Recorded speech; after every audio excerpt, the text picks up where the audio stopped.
The trucks came slow over the ridgeline, engines rumbling like thunder lost in distance. The late sun hung low, copper and cruel, throwing long shadows across the dry Texas plain. Dust rose in soft, choking curtains, settling over the barbed wire fences, over the tall windmill, over the eyes of men who had seen war only in photographs. Inside, the truck sat the women. Small, thin figures wrapped in plain khaki cloth. Their hair, dark and pulled tight, clung to their faces with sweat. None spoke. They didn't dare. They had been told, back in the islands, in the camps, in the final days before surrender, that the Americans were beasts in boots, that a woman taken prisoner would lose her name, her dignity, her life. Every breath on this foreign soil was a step beyond death, they thought. When the tailgates dropped, the world went silent. A line of American men waited, ranchers, cowboys, and a few guards in uniform. No rifles raised, no shouting, just the sound of boots grinding gravel. One of them spat tobacco into the dust, adjusted his hat, and said quietly, "Let's get him settled." His voice was calm, neither cruel nor kind. The women stepped down, one by one, clutching the small cloth bundles they were allowed to keep, a comb, a scarf, a photo folded to the size of a coin. Their eyes darted across the faces before them. The men wore sweat-stained work shirts, the kind with pearl snaps and dust ground deep into every seam. Some had revolvers on their hips, some carried ropes. To the women, they looked like soldiers of the desert. They were herded, not roughly, but firmly, toward a row of wooden bunkhouses that leaned under the wide sky. There were no fences here, just the open land, the horizon stretching into forever. To the women, it was a trap without walls. To the cowboys, it was freedom. At sundown, the ranch bell clanged, a deep iron sound that rolled across the fields. The first day's orders came through an interpreter from the War Department. The women would be working with livestock, hauling feed, clearing stalls. It was labor meant to keep their hands busy, to fill the days while the world figured out what to do with them. The Japanese interpreter, a Nisei sergeant with quiet eyes, explained in halting phrases that they were not prisoners in the old sense. "You work," he said. "You eat. You behave. They treat you fair." Fair. The word fell strange in their ears. As twilight deepened, one of the women, her name lost in the record, known only by a Red Cross tag number, looked west. The sun burned out in streaks of blood and gold, and for a moment she remembered the coast near Nagasaki, where her mother once hung white sheets in the wind. The memory was so sharp, it hurt. She turned away before the tears could fall. The cowboys went about their work, checking the horses, stowing tools. They didn't stare at the women, though they could feel their presence, ghost-like, silent, always watching. To these men, raised under skies that never ended, there was something uncanny about these captives. They were enemies, yes, but not in any way they could understand. They didn't look like soldiers. They didn't act like threats. They were just tired. That night, the first meal was served inside the long mess hall, a converted barn with wooden tables and benches. The air smelled of boiled beans and cornbread. The women stood at the doorway, unsure if they were to enter. The guards gestured, impatient but not harsh. One by one they filed in, eyes lowered. At the far end of the room, a group of cowboys sat with their hats off, plates already filled. One of them, older, with a beard gone white at the edges, looked up as the women passed. He nudged the man beside him and said under his breath, "Don't seem right, sitting before folks who've been working since dawn." The other shrugged. "Orders say we eat first." "Yeah," the older one said. "But maybe orders ain't always right." It was the first crack in the wall that had stood between conqueror and conquered. Outside, the wind had turned cold. Coyotes yipped in the distance, a wild chorus that rose and fell like laughter from the dark. Inside, the women ate in silence, still half expecting a blow, a command, a humiliation to come. None did. The men spoke quietly among themselves, their words blending with the creak of benches and the soft clatter of tin plates. Later, in the bunkhouse, the women unrolled their blankets on wooden planks. Through the open slats, they could hear the faint strains of a harmonica from the ranch yard. The tune was slow, wistful, something about home, or maybe just the sound of dust settling after a long day. One woman, her hands raw from hauling feed sacks, held up her palms to the lamplight. The blisters had opened and bled. She pressed her hands together, not in prayer exactly, but in something close to it, a gesture of survival. Another whispered softly. They didn't shout. They didn't hit. A pause. Then the faintest reply from the dark. Maybe tomorrow. But tomorrow would bring something stranger, not cruelty, but respect, offered in a way none of them could yet understand. The war, they realized, had not ended inside them. It had only changed shape. And under that vast Texan sky, where stars burned like watchfires in the distance, both sides began to learn what it meant to rebuild a soul without surrendering it. Morning came without ceremony. Just the dry rasp of wind through mesquite trees and the groan of old wood settling in the sun. A ranch hand struck the bell, and its dull clang rolled across the plains like thunder that never found rain. The women stirred, half awake, still bound to the reflexes of command. Before the guards could speak, they were already standing in formation, shoulders straight, eyes lowered, waiting for orders that might hurt. The cowboys watched from the corral fence, hats tilted low, mugs of black coffee steaming in their hands. They weren't used to this kind of obedience, not from anyone, and certainly not from women. The one called Red, for his sunburned neck and hair that burned like rust, leaned on the post and said, "They move like they're carved from one piece." Another, older hand answered, "They move like they expect punishment." By mid-morning, the work began. Feed sacks, 80 pounds each, stacked along the barn wall like dull monuments. The women were told to haul them, not drag, from the barn to the troughs in the far pasture. The interpreter translated quickly, but the command was already understood. Without a word, they moved. 2 women to a sack, one at each end, backs bent, steps short and careful. The first one stumbled, coughed in the dust, then lifted again. No complaint, no pause. The cowboys followed at a distance, uncertain whether to help or simply watch. They had seen strong men break under lesser weight. German POWs who grumbled, Italians who sang through their chores, boys from Oklahoma who'd quit after 2 days. But these women? They didn't cry out, didn't curse, didn't even speak. Only the steady sound of their sandals scraping earth and the rough thud of feed dropping into the trough. The horses stirred nervously at first, snorting at the foreign scent. Then, sensing the rhythm of the work, they settled. Dust clung to everything. Faces, lashes, even the edges of the white flags that hung limp over the camp gate. Hours passed. The sun climbed high, merciless and clear.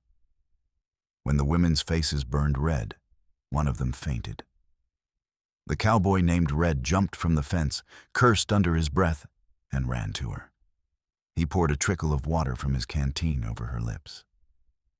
She woke, startled, jerking back as if struck. "Yes, it's water," he said softly, setting the canteen beside her hand. "Ain't poison."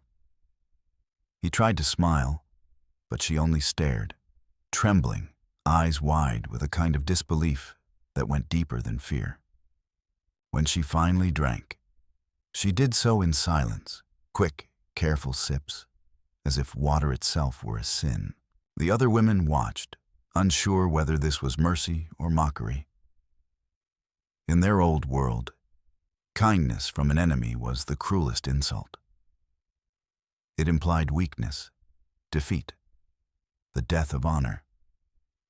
But here, under this strange sky, the meaning was harder to name. By noon, sweat had darkened their uniforms. Their arms shook. The sacks were endless, yet they refused to stop. Pride, habit, or something sacred?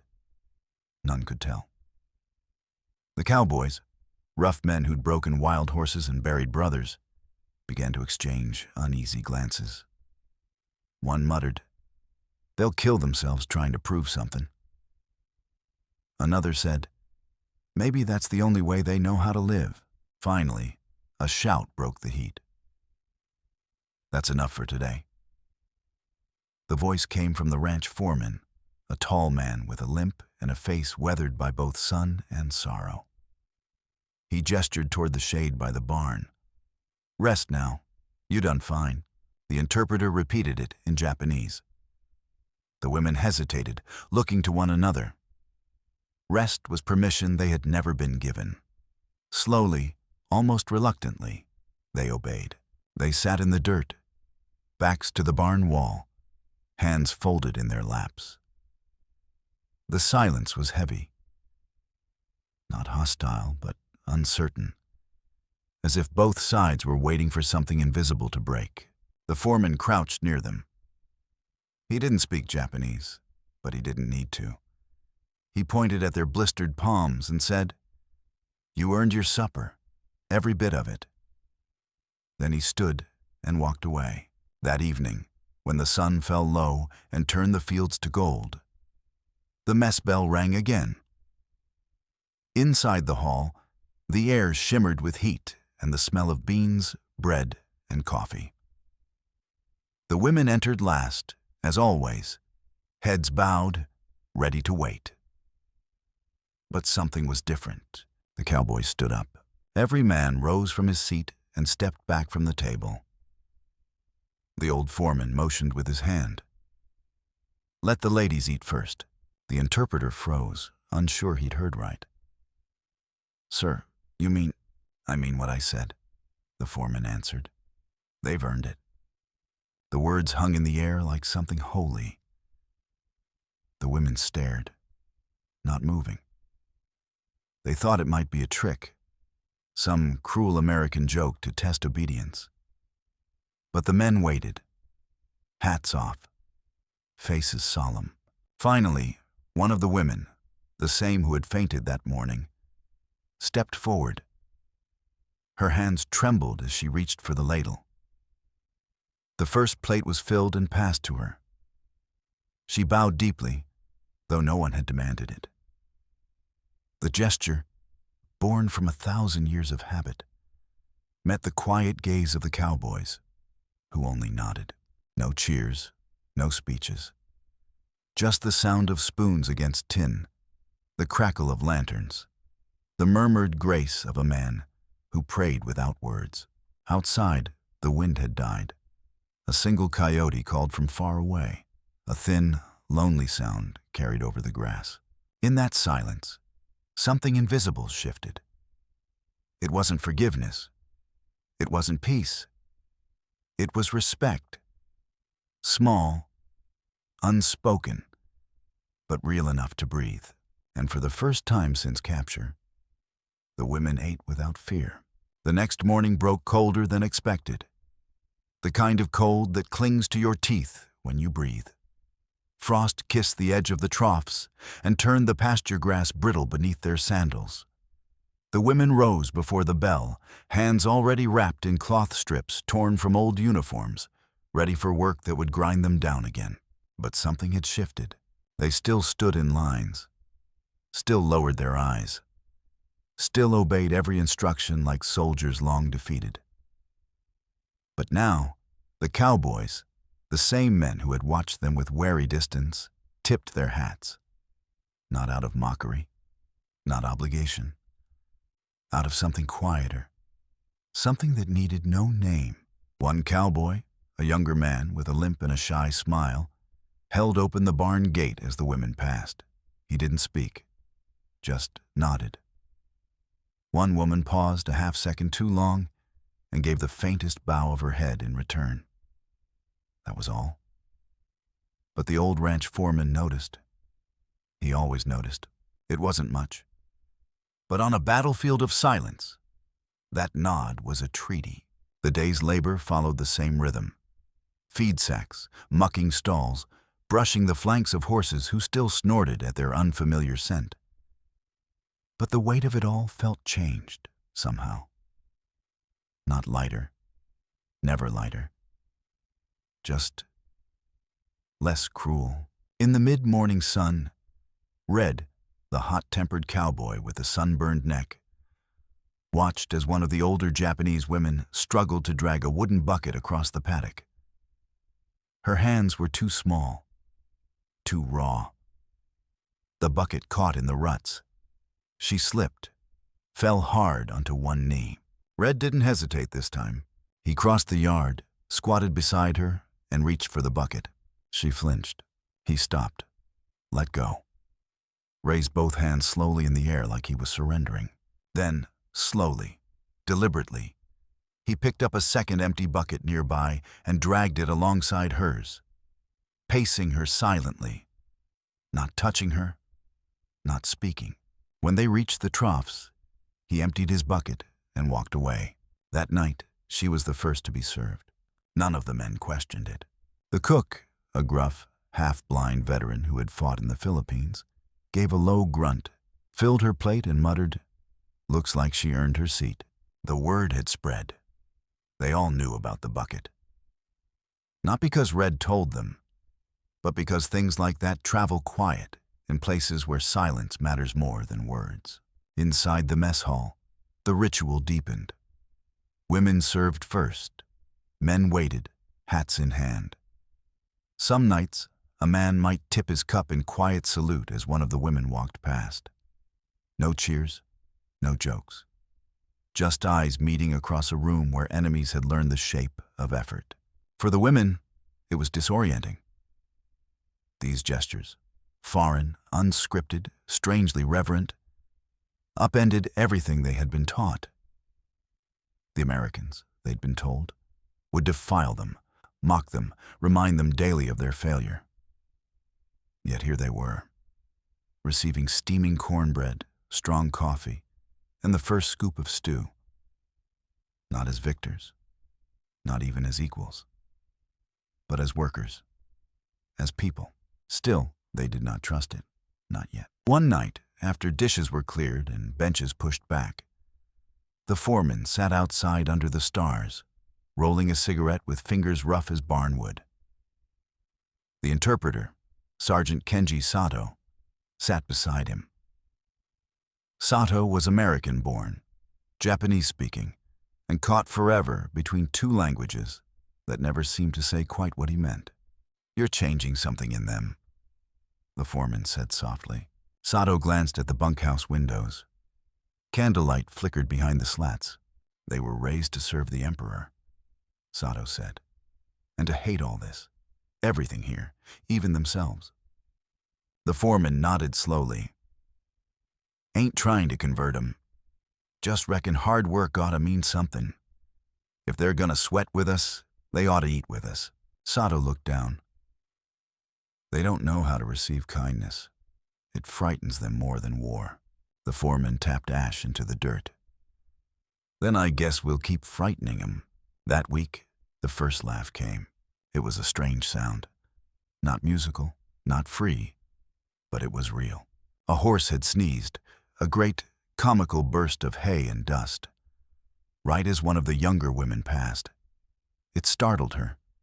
She jumped, landed awkwardly, and for a moment, her foot stuck in the mud. She teetered, arms windmilling. The cowboy nearby, a quiet one called Briggs, caught her elbow before she fell. She blinked. He chuckled, not at her, but at the absurdity of it all, and something in her cracked. She covered her mouth, shoulders shaking.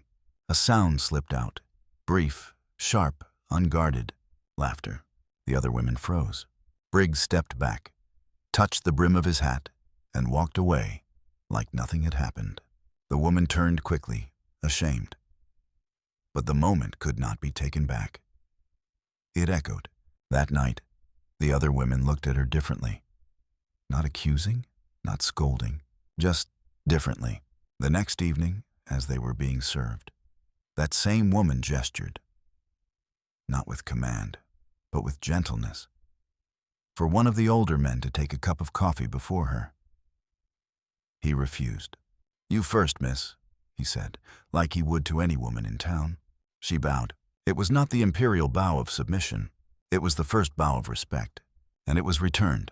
Two heads lowered in the same breath, one Japanese, one Texan, and the room felt still, like a page being turned without sound. The wind turned colder as the weeks wore on. Autumn in Texas crept in like a whisper, but it bit like regret. Nights stretched longer, the moon sitting heavy in the sky, while the bunkhouses groaned under the strain of memory and time. Inside those wooden walls, the women lay on rough planked cots, curled beneath government-issue blankets too thin for the season and too stiff for comfort. One night, after a day of hauling hay under a pale blue sky, the younger woman who had laughed, the one they now called Ko after a character in an old story, woke coughing. Her cot creaked as she sat up, pulling the coarse blanket tighter. Her fingers were swollen, cracked, split at the joints. She said nothing. Across from her, another woman stirred. Older, silent, the one who never spoke unless spoken to. She reached into her bedding and pulled out a small square of cloth, a scarf maybe, or a piece of an old kimono smuggled through processing. Without words, she passed it to Ko. Ko bowed her head and wrapped it around her hands. Outside, the foreman stood under the eaves, staring up at the stars. A tin mug of coffee steamed in his hand, his breath forming soft clouds in the lantern light. He didn't know why he stood there each night. Habit, maybe, or something heavier, something like guilt, or responsibility, or the strange shape those two things take when you don't know who you're supposed to be kind to. The cook stepped out behind him. A squat man with shoulders like stone and eyes sunk deep under a permanent frown. He carried a bundle under his arm. "The blankets," he grunted, handing them over. "Found 'em in the old storm shed. Dry enough." The foreman raised an eyebrow. "You handing these out to prisoners now?" "Didn't say that," the cook replied. "But it's cold, and they ain't the enemy no more, not out here." The foreman took them without another word. He walked the path between the bunkhouses, boots soft on packed earth. When he reached the women's quarters, he didn't knock. He just opened the door, stepped inside, and placed the blankets, 5 in total, near the wall. He didn't look at them, didn't explain, just turned, muttered, "You'll need these," and left. No one moved for a long time. The only sound was the faint hiss of wind pushing against the walls. Then Ko stood. She walked over, picked one up, rough wool but thick, and handed it to the oldest among them. One by one, they were passed. No order, no hierarchy, only need. That night, for the first time, they slept warm. The next morning, a candle appeared. It was a small thing. Half melted, probably stolen from the mess hall or found in a forgotten drawer. It sat at the center of the dining table, lit without announcement, casting a flickering glow across the tin cups and weathered hands that surrounded it. The Cowboys didn't ask. Maybe it reminded them of home. Maybe it reminded them of church. But they left it alone. Each night after, the candle returned. Not for ceremony, not for prayer. Just there. A light that asked nothing, but made everything softer. On the 7th day of the candle, The foreman came to the bunkhouse with a question.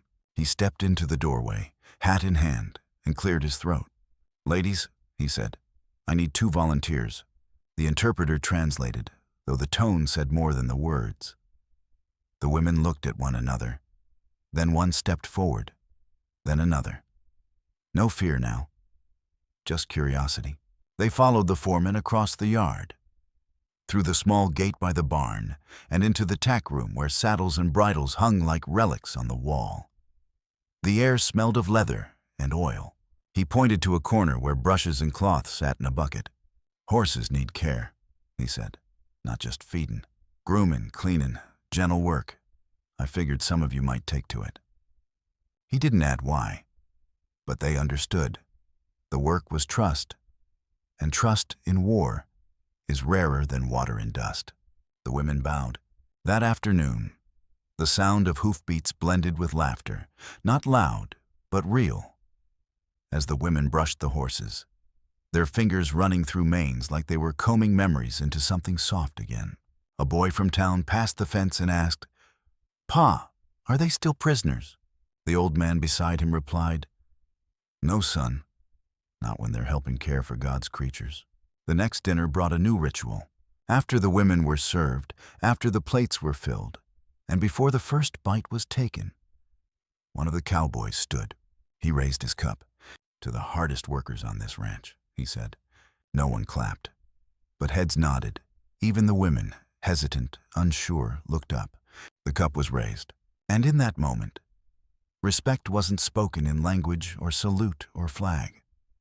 It was spoken in labor, in gesture, in the quiet things that live between people when hate forgets to wake. Later that night, as the candle flickered low and the bunkhouse breathed slow and deep, one woman whispered in the dark, "They still think we're the enemy, but they feed us, they clothe us, they give us blankets." Another replied, "No, they think we're people." Silence. Then, "That's more dangerous." And yet, they smiled. For the first time, it was not fear that lulled them to sleep, but warmth and the rhythm of horses and the echo of boots walking away without chains. They said nothing when she didn't rise that morning. It was a small thing, maybe. A body that stayed curled on the cot a little longer than the others. A breath that came shallower. But in a camp where every movement was dictated by rhythm, by labor, routine, ritual, that break in the pattern was as loud as thunder. The woman's name was Sachiko. She had arrived later than the rest, thinner than most, with wrists like twigs and eyes that seemed already halfway to another world. She rarely spoke, did what was asked. Never more, never less. The others sometimes watched her, as one might watch a candle burning low and wonder whether the wax or the wick would give out first. That morning, as the others stood by the door awaiting inspection, Sachiko stayed lying down, her blanket pulled to her chin. Her lips were pale. A faint sheen of sweat had settled along her brow. Kayo noticed first. She whispered something, barely audible, but the meaning was clear. "She's sick." The cowboy at the door, a younger man named Briggs, stepped forward. He saw the way the others shifted around her, not protectively, but with quiet uncertainty. He said nothing at first, then turned, and without radio or report, walked across the yard to fetch the foreman. The foreman came, boots heavy in the dirt. He looked through the doorway, took one glance at the woman on the cot, and gave a small nod. "Let her be," he said. The interpreter blinked. "Sir, should I report?" "No need." The foreman's voice was low, final. "She needs rest, not paperwork." It broke no rules, because there were no rules for kindness. That day, Sachiko slept. The others hauled feed, combed horses, stacked hay. But in their hands, in their steps, something was different. They worked quieter, slower, as if to make up for the one who could not. Not out of fear, not because anyone told them to. but because one of them had been seen and not punished for weakness. At noon, Briggs brought a tin plate wrapped in a cloth napkin and left it beside her cot.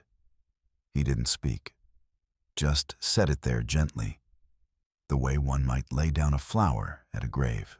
The food was still warm when she woke. By evening, a candle was already lit in the bunkhouse. The women sat in a loose circle, mending shirts, hands working in silence. One of them hummed, a lullaby that none of the cowboys would have recognized, but one that made even the air seem to soften. Sachiko sat up slowly. She looked around, unsure if she had broken some unwritten code. But instead of judgment, she saw only small nods. Someone handed her a folded shirt. Someone else passed a tin of balm for her hands. No one asked if she was strong again. No one asked if she could work tomorrow.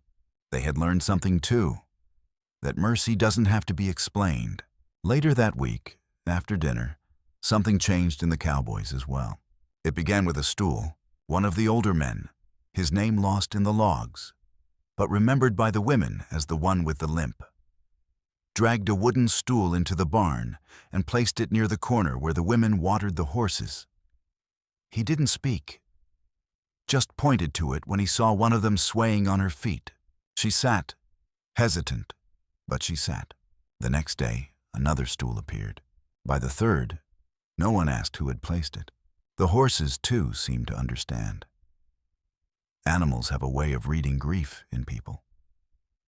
And they had come to know these women not as strangers, but as creatures of silence and rhythm. Hands that fed without fear. Voices that sang not to entertain, but to endure. One afternoon, Sachiko approached the largest horse in the corral, a mare known for being mean, prone to kicking. The cowboys stiffened, ready to shout. But Sachiko walked slowly, her hands open, her steps deliberate. The horse didn't move. She stopped a few feet away, bowed slightly, not deep, not submissive, and held out her palm. The mare stepped forward, snorted, and nuzzled her hand. No one said a word. But the cowboys looked at each other, eyes narrowed, as if something sacred had passed between them all. That night, at dinner, Sachiko was served first. She hesitated at the front of the line, unsure. Red, leaning on the post near the door, gave a short grunt and nodded toward the ladle. "Go on," he said. "You ain't made of glass, but you sure earned the plate." She bowed, this time slower, deeper. And the cook, who usually grumbled and cursed through his duties, scooped the stew with care. "Eat," he said. "You look better." Sachiko blinked, then nodded once. And in that quiet moment, a woman who had once feared that rest was weakness learned that sometimes it is permission. Permission to be human. Permission to heal. Permission to stay. Later, as the lanterns burned low and the sound of boots faded once more into the Texas dark, the foreman stood by the barn fence and watched the stars. Sato, the interpreter, joined him. Most of them never believed they'd survive, Sato said. And if they did, they thought surviving would feel like punishment. The foreman didn't answer at first. Then he said, "Hell, maybe it does." Then, quieter, "But maybe some punishment ain't meant to hurt. Maybe it's just meant to change you." A long silence. "They're changing," Sato said. The foreman nodded. "So are we." There had always been a rhythm to the women's movement. Small, precise, almost invisible. Step, lift, bow. A rhythm burned into them by war, by training, by fear. They moved like shadows, trying not to offend the light.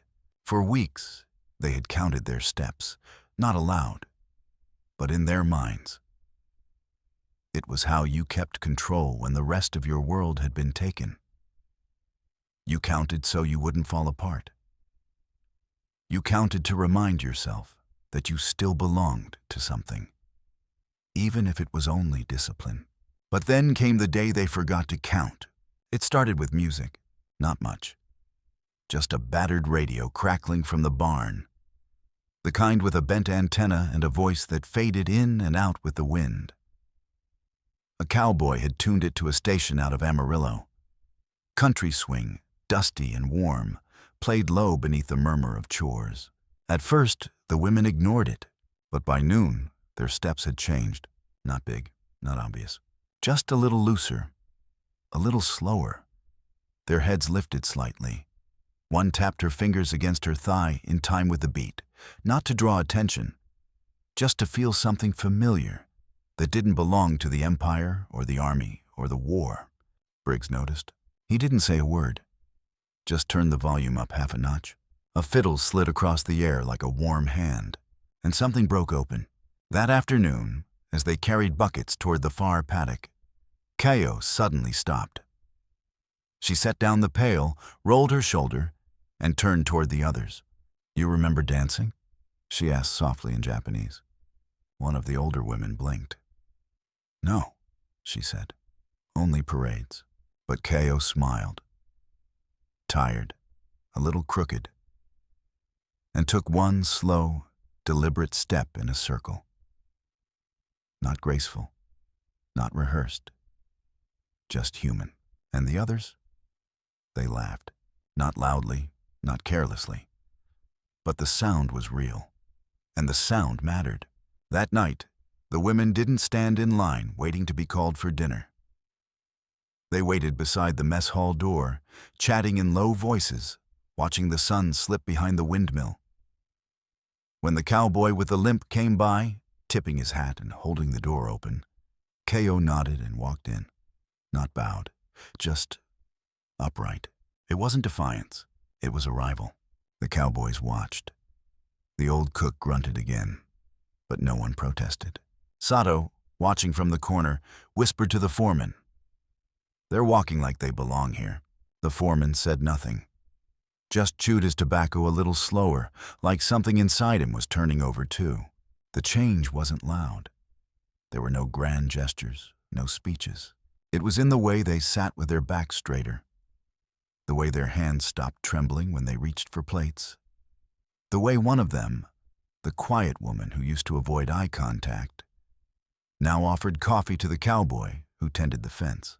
He blinked, she poured, he drank, and nodded. That was all. But it meant more than a treaty. It meant peace. In the barn, the horses had grown calm in their presence. One of them, a nervous gelding with a scar along his flank, had refused to be brushed by anyone since arriving. But Sachiko approached slowly, speaking low and steady. He let her touch his neck. Briggs, watching from the corner, let out a slow whistle. "She's got magic in her hands," he muttered. "No," said Red from beside him. "She's got patience. We just forgot what that looks like." Later, after chores, Red left a folded piece of paper on the bunkhouse stoop. It was a sketch, a rough one, of the horses, drawn in pencil and dust smudged at the edges. At the bottom, just 2 words, in blocky handwriting. "Thank you." They never asked how he learned to draw. They just pinned it to the inside wall, right above the candle. By the 3rd week, no one called them prisoners anymore. Not out loud. They were the ladies, or the gals, or sometimes just names. Sachiko, Kayo, Hana, Emiko. The guards still made their rounds. The War Department still sent reports. But the men on the ranch no longer looked at them with suspicion. They looked at them the way you look at someone who's shared your sweat, your work, your table. Someone who has earned her place. And when the first letter arrived, a Red Cross envelope from California, addressed in trembling kanji to one of the women, the cowboy at the gate carried it himself. Didn't hand it to a guard, didn't toss it on a cot. He placed it gently in her hands. She bowed low. He said softly, "Ain't nothing to bow for, ma'am." But when he walked away, he wiped his eyes. That night, the women gathered under the open sky.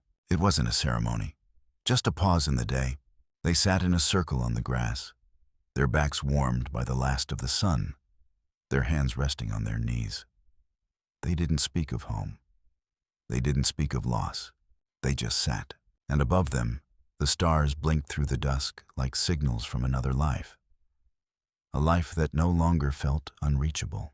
They were still far from everything they had known, but they were no longer lost, because today they had stopped counting their steps and started walking like the world might one day be theirs again. The wind changed on a Tuesday. Warm air blew in from the south, thick with the scent of rain that hadn't yet arrived. Dust stuck to the skin that day, clung to every wrinkle, every pore. The horses kicked restless in the heat. Tempers ran short. Even the sun felt impatient, pressing down on the plains like it meant to flatten the world.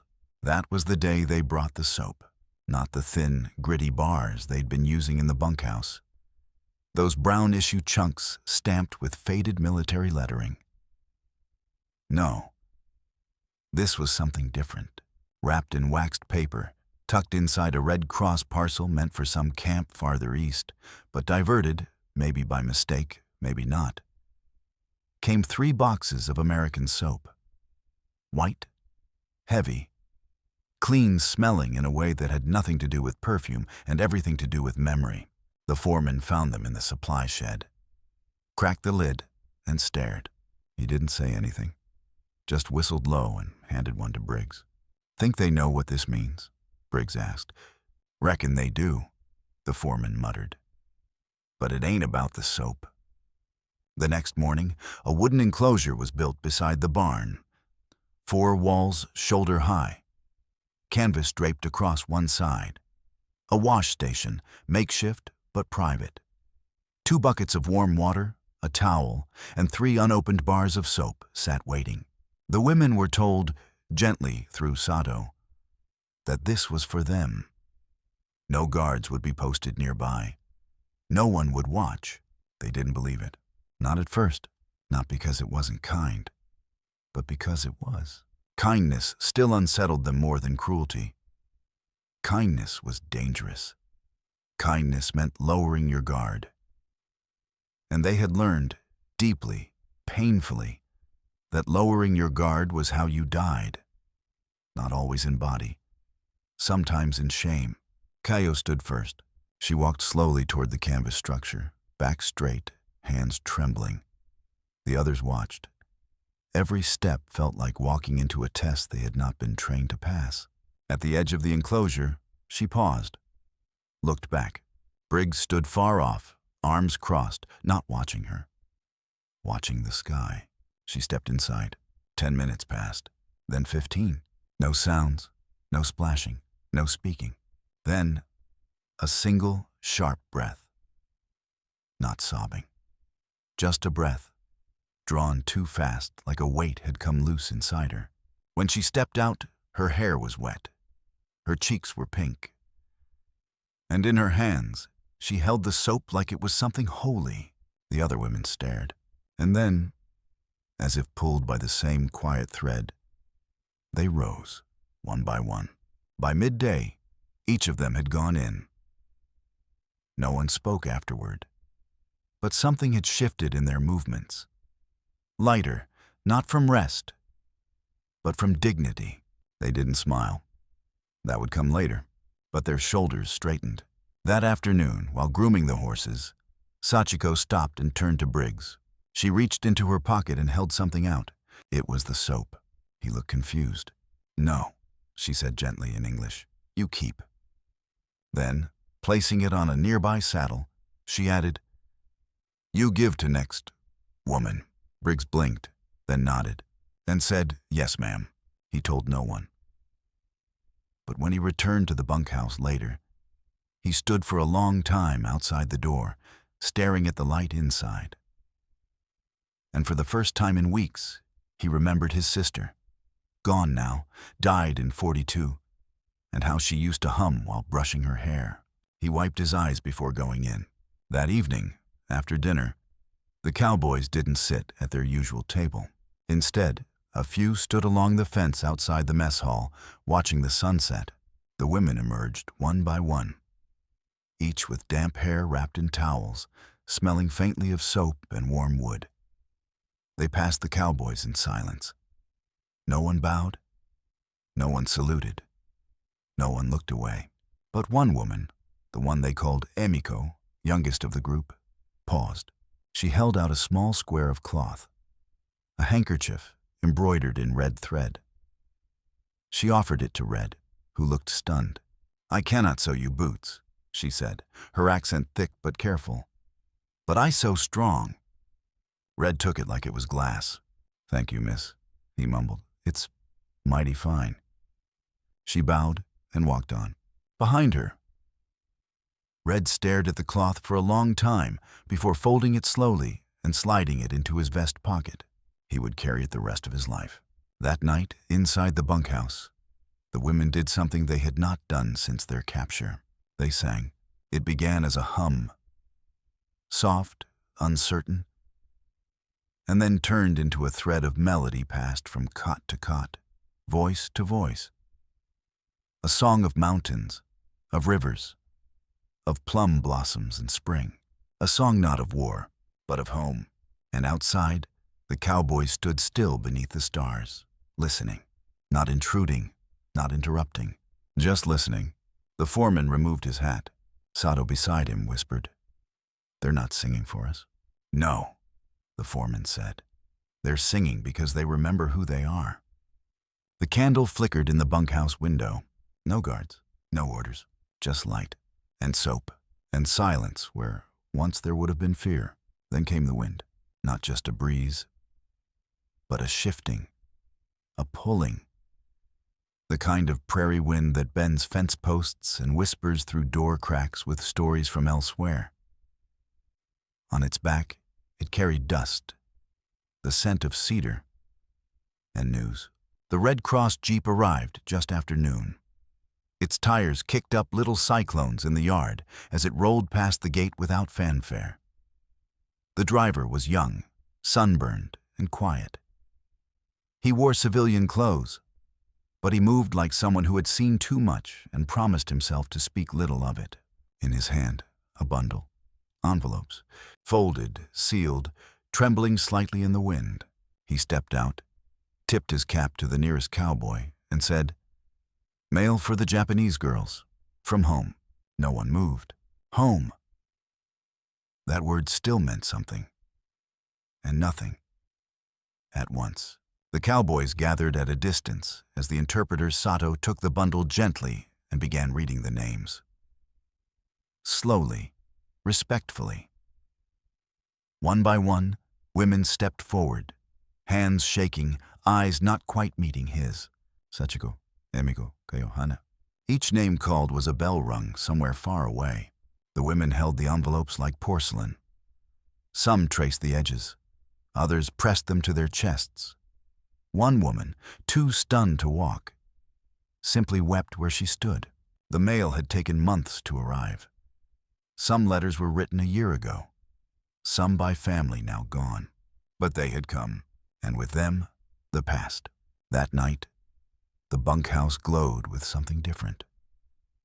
Not the warm hush of routine, not even the comfort of soap and fresh water. No, this was something harder, sharper, the return of memory. They read aloud in whispers, each word cutting deeper than any reprimand or insult ever had. The letters carried greetings, apologies, news of births, news of death. They spoke of burned villages and missing brothers, of mothers who still prayed, even if they no longer knew what for. And again the women cried, but not alone. Because that night, the cowboys did not retreat to their quarters.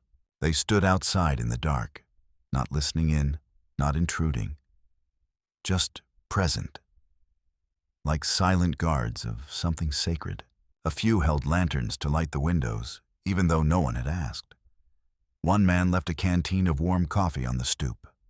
No note, just heat left without explanation. And in the barn, the horses slept unusually still, as if the land itself was listening. The next morning, the women did not speak much. But they moved differently, not just with dignity now, but with sorrow, the kind that does not crush, but reshapes. Their eyes met the cowboys' eyes. And the strange thing was, the men looked back, not as victors, not as jailers, but as men who understood something deeper. that these women carried grief the way cowboys carried silence. Both heavy, both earned. And that shared weight was beginning to balance the space between them. At lunchtime, a new routine emerged. The foreman brought a stack of blank paper. "Tell 'em," he said to Sato. "They can write back." The women blinked, unsure. "Anything they want." The foreman added, "A letter, a drawing, a prayer. Doesn't have to be perfect." One woman asked quietly, "Even if no one will receive it?" The foreman shrugged. "Sometimes writing's for the one sending it, not the one readin'." They understood. By dusk, half the bunkhouse was filled with the soft scratching of pencils, the quiet tear of mistakes rewritten, and the hush of women finding language again. Some in Japanese, some in broken English, all in memory. Keio wrote to her sister. She didn't know if she lived, but she wrote as if she did. Sachiko drew a picture of the horse she'd grown to love, the one with the scarred flank. She signed it with a tiny plum blossom beside her name. And Emiko? Emiko simply wrote 3 lines. "I worked today. They fed me. I was not afraid." That evening, instead of singing, they did something stranger. They invited the cowboys into the bunkhouse, not with words, with gesture. Briggs had approached the door to leave his usual water bucket, and found the door already open. The light inside was warm. A space had been cleared near the wall. A single extra chair had been placed there. Empty. Waiting.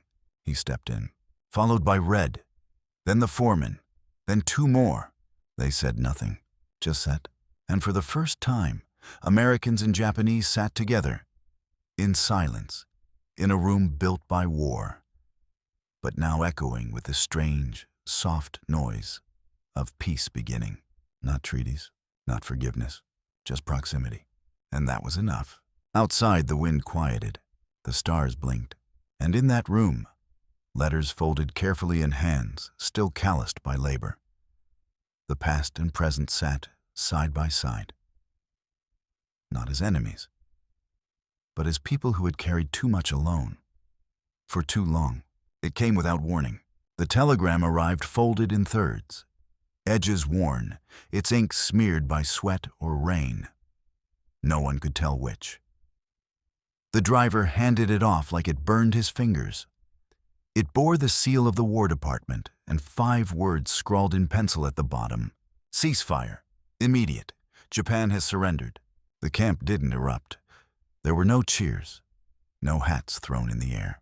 The flag outside the mess hall was lowered to half-mast.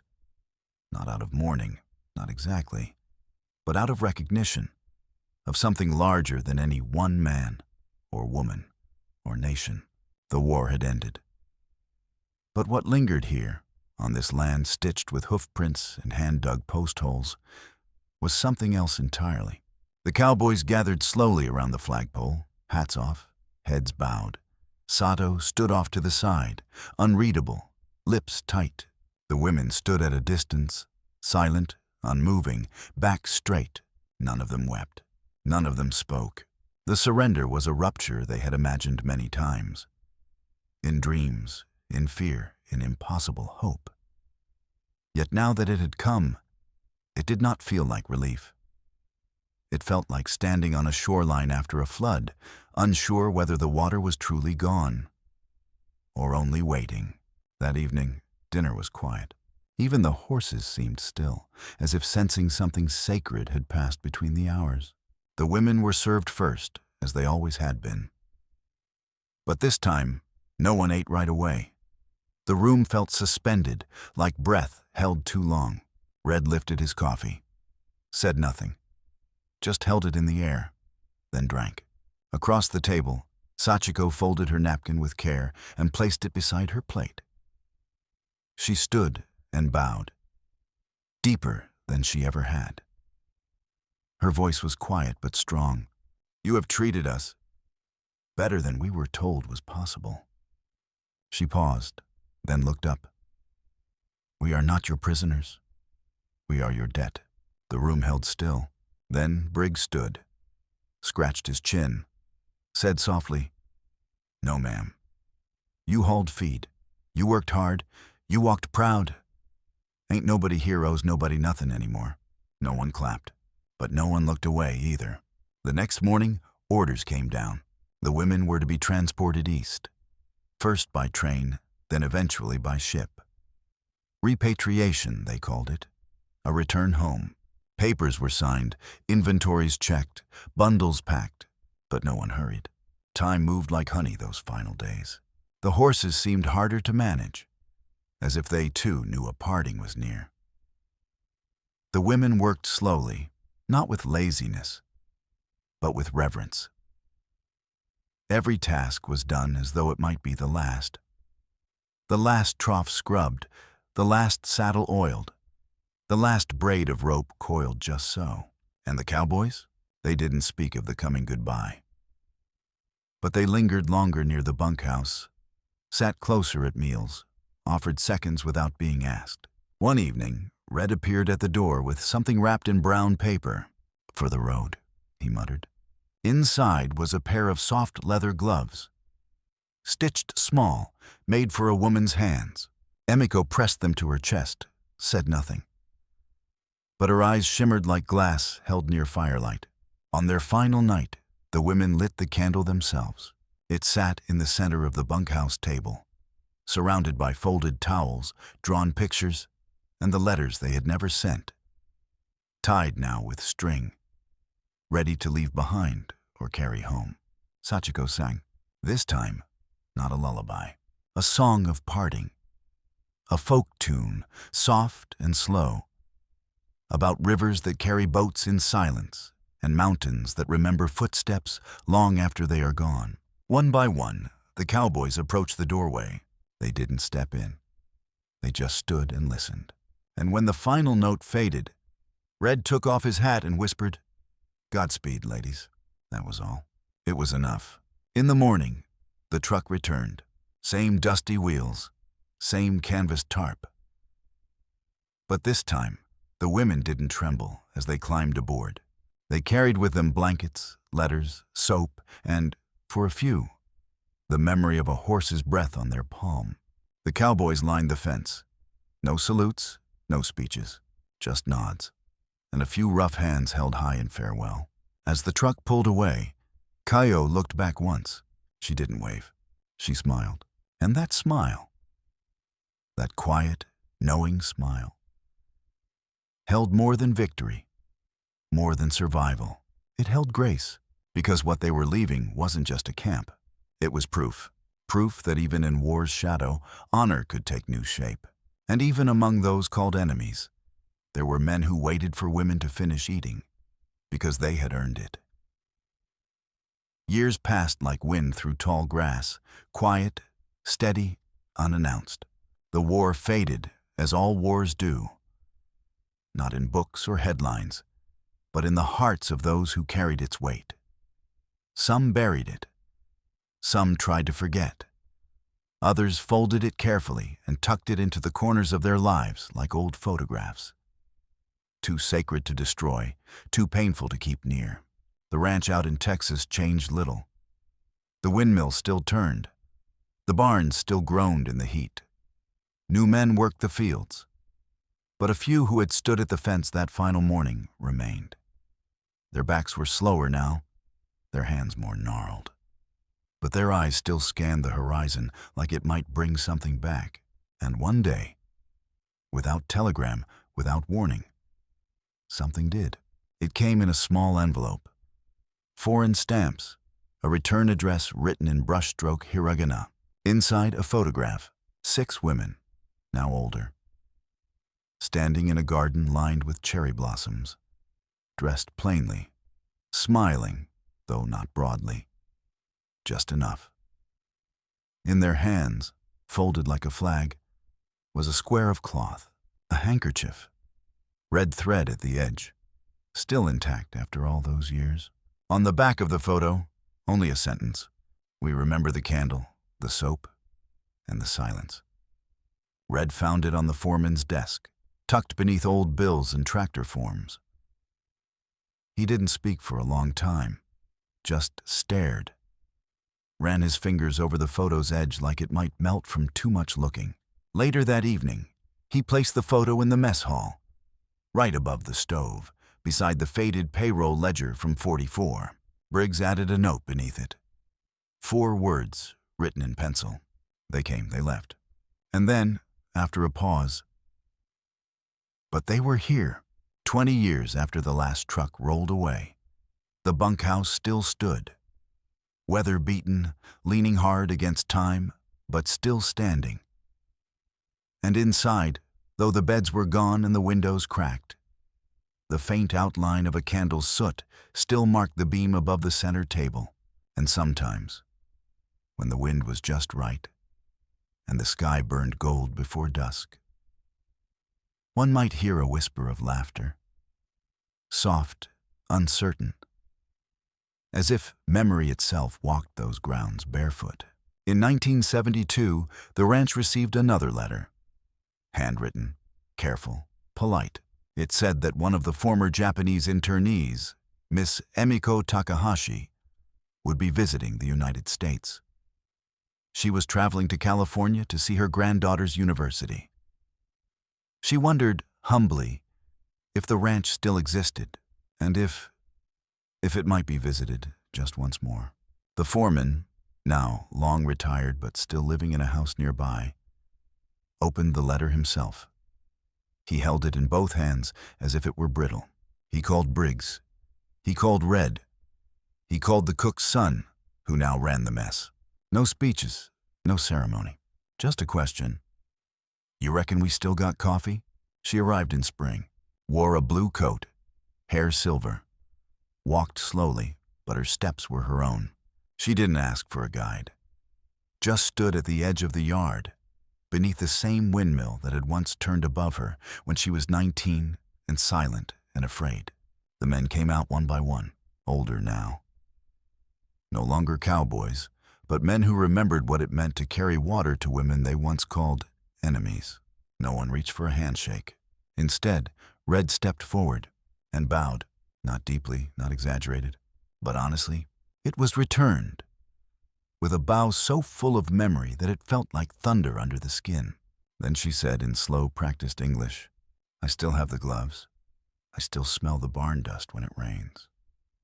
They laughed, low and warm. The kind of laugh that only lives between people who endured something unspoken and lived to remember it kindly. She stayed the afternoon, walked the fields, took a photo in front of the fence, lit a candle in the old bunkhouse, said nothing when the wax dripped onto the warped floorboards, just watched it burn, then nodded. Before she left, she handed Red a folded piece of cloth, new but made from old cotton, hand-stitched in the corner, a single word in Japanese. "Kansha," gratitude.